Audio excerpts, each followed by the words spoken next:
네, 오늘의 각종 사건, 사고 소식을 정리해보는 포인트 뉴스입니다. 첫 번째 소식입니다. 지난 4월 부산 신항에 들어온 컨테이너에서 110만 명이 동시에 투약할 수 있는 코카인이 발견됐는데요. 검찰은 마약 조직에 회수되지 못한 코카인이 컨테이너에 담긴 채 전 세계를 떠돌다 우리나라까지 온 것으로 파악하고 있습니다. 고희훈 기자입니다. 냉동 컨테이너 안쪽 깊숙한 곳, 덮개를 뜯어내자 노란 테이프로 감겨있는 상자가 눈에 들어옵니다. 가까이서 살펴보니 한두 개가 아닙니다. 모두 코카인입니다.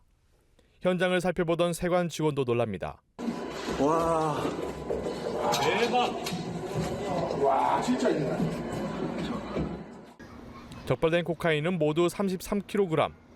1회 투약분 0.03g을 기준으로 하면 약 110만 명이 동시에 투약할 수 있는 양입니다. 시가로 치면 165억 원 상당의 일입니다.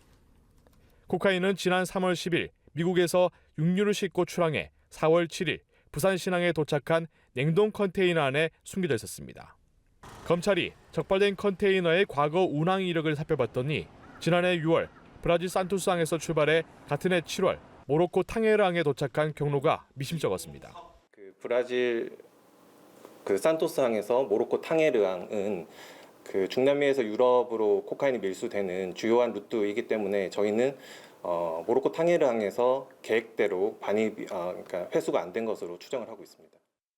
결국 코카인이 제때 회수되지 못하는 이른바 배달 사고가 발생했고 이후 코카인을 담고 있던 컨테이너 선이 전 세계를 떠돌다 우리나라까지 오게 된 겁니다. 부산지검은 압수한 코카인 전량을 폐기 처분하는 한편 브라질과 모로코 수사당국에 관련 정보를 전달했다고 밝혔습니다. 연합뉴스 TV 고희입니다. 네, 두 번째 소식입니다. 제주에서부터 본격 장마가 시작됐습니다. 지난해 수해 피해가 컸던 지역에서는 아직도 복구 작업이 진행 중이어서 추가 피해가 우려되고 있습니다. 주민들은 지난해 악몽이 재현될까 걱정이 태산입니다. 김경인 기자입니다. 충북 괴산댐 인근입니다. 강 건너편까지 이어졌던 다리가 보이지 않습니다. 부서진 다리 상판 구조물은 물에 처박혀 있고 교각 하나만 덩그러니 서 있습니다. 지난해 7월 장마 때 괴산댐 물이 넘치면서 다리가 강물에 휩쓸렸습니다. 1년이 다 되어가지만 복구는 시작도 못했습니다. 장마가 시작되면서 주민들은 지난해 악몽이 떠올라 불안합니다. 지금 제일 불안해. 왜냐하면 장마 올까 봐 지금 다 떠나리 가니까 여기 싹 떠나리 가서 지금 요 문 앞에까지 왔었어요. 물이. 지금 올 게 더 불안한 거예요. 이제 앞으로가. 지난해 여름 집중호우와 태풍으로 충북에서만 1,900여 곳이 수해를 입었습니다. 제3 피해액만 1,400억 원이 넘습니다. 지난 15일 기준 충북의 수해 복구율은 76.8%에 그치고 있습니다. 지난해 제방과 도로가 유실되면서 주민들이 대피했던 하천에서도 복구 작업이 한창입니다. 파손됐던 도로는 아직 포장 공사가 진행 중이고 난간도 설치되지 않았습니다. 유실됐던 제방도 막바지 공사가 진행 중이어서 여전히 불안한 상황입니다. 항상 불안하고 걱정되죠. 비가 어떻게 올지 몰라도 좀 주민들이 안전하게 이렇게 좀 걱정 없이 잘 지낼 수 있도록 500mm 안팎의 기록적인 폭우에 집과 논밭이 모두 잠겼던 전북 익산. 익산에서만 지난해 7월 집중호우로 4,400헥타르의 논밭과 9,000동이 넘는 시설하우스가 물바다가 됐습니다. 배수장 증설 문제도 여전히 해결되지 않았습니다. 저기 배수장 설치하는 거 보면 지금 진척이 너무 안 되거든요. 오리도 장마 오고 뭐 그러면 작년처럼 물 안 찌라는 법 없어요, 여기. 지난해 수해의 생채기가 아물지 않은 채 시작된 장마. 주민들은 기도하는 심정으로 하늘만 쳐다보고 있습니다. 연합뉴스 TV 김경인입니다.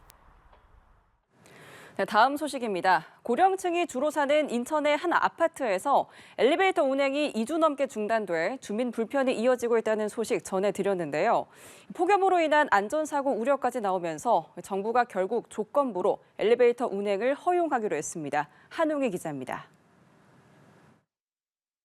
600여 세대가 거주하는 인천의 한 아파트. 엘리베이터에는 운행하면 처벌받을 수 있다는 경고문이 붙어 있습니다. 엘리베이터가 멈춘 건 지난 5일. 정밀 안전검사에서 3차례 불합격 판정을 받으면서 아파트 단지 내 엘리베이터 24대의 사용이 모두 금지됐습니다.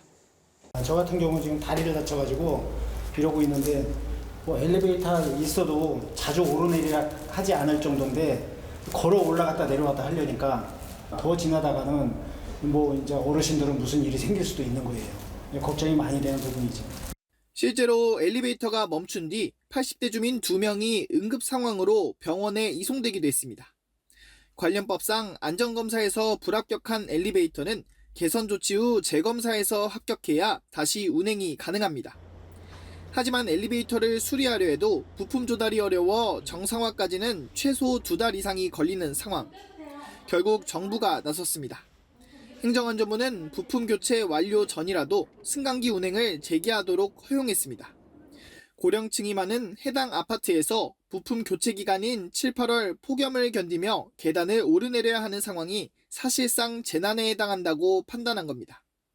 관리사무소 측이 2개월 내 공사 완료를 적시한 관련 서류만 제출하면 돼 조만간 엘리베이터는 가동될 것으로 보입니다. 행안부는 해당 아파트를 포함해 오는 8월 말까지 안전부품을 설치해야 하는 전국의 모든 공동주택 엘리베이터에 같은 조건부 허용을 적용하기로 했습니다. 연합뉴스TV 한웅입니다. 네, 마지막 소식입니다. 미국 동북부 지역과 유럽의 그리스가 유례없는 폭염으로 고생하고 있습니다. 특히 그리스에서는 낮 최고 기온이 40도를 넘어간 가운데 산불이 발생하고 관광객들이 더위로 숨지기도 했습니다. 강재은 기자입니다. 미국 동북부와 중북부 지역에 뜨거운 공기 덩어리인 열돔이 생기며 기온이 크게 치솟았습니다. 미 동북부 지역인 뉴햄프셔와 메인, 버몬트주 등에 폭염주의보가 내려졌고 더 서쪽에 위치한 대도시 시카고의 낮 최고 기온은 67년 만에 처음으로 36.1도를 기록했습니다. 열돔 현상은 미국 남부에서는 흔히 발생하지만 미국 북부 지역에서 이른 여름인 6월에 발생하는 일은 드뭅니다. So there's a big area of high pressure that's bulged outwards, forming a dome. Very intense heat wave conditions are going to extend over 1,000 miles away from the center of that heat dome. 특히 이 지역은 위도가 높아 여름이 상대적으로 덥지 않고 에어컨 보급률이 낮아 주민들의 고충이 더 큰 상황입니다. 아름다운 자연경관으로 유명한 그리스도 열돔 현상으로 최고 기온이 40도를 넘은 가운데 관광객 6명이 사망하거나 실종됐습니다. We have heard of a couple of sadly tragedies where one being a doctor from England, another guy from America who unfortunately went off the track without the proper, shall we say, he should have had his water, should have had the right clothing. 수도 아테네 외곽에선 산불이 발생하며 인근 마을 2곳의 주민들이 대피하고 주요 고속도로가 봉쇄됐고 주요 관광지인 아크로폴리스는 낮 동안 폐쇄됐습니다. 세계 기상기구가 역대 가장 더웠던 작년보다 올해가 더 뜨거워질 거라는 전망을 내놓으면서 앞으로 폭염 피해는 더 커질 것으로 예상됩니다. 연합뉴스 강재은입니다.